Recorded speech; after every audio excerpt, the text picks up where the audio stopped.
আসসালামু আলাইকুম, welcome to my Munna মিয়া ব্লগে। তো আজকে একটা বিশেষ খবরটা হইলো, আমি যে শহর আছি বলোনিয়াতে, এই বলোনিয়াতেই মানে এই নুলুস্তাতে 23-24-এর নুলুস্তাতে যারা জড়িত ছিল কাপ অফিসের মাধ্যমে প্রায় 500+ নুলুস্তা বের করা হয়েছে। তো বলোনিয়া পুলিশ আজকে প্রায় 7 জনকে ধরছে। তো আশা করি সামনে যে 2026, 27, 28 সালের যে ডিগ্রিত খুলুছি এগুলোতে সমস্যা হবে না এই কারণেই যে বর্তমানে যে 2 নাম্বার এইভাবে আগে বের করছিল, 2 নাম্বার এইভাবে আগে 23-24-এ বের করছিল, যে সামনে এরকম হবে না, আজকে এই সিস্টেমও নাই।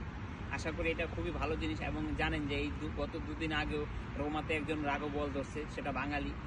আরও 9 জন ধরার জন্য প্রক্রিয়াধীন আছে, ধরবে।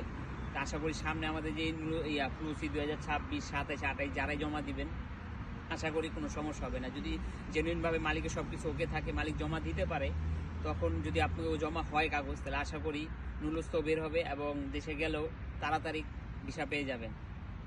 তো এটা একটা খুবই ভালো খবর। তো ওকে, আল্লাহ হাফেজ।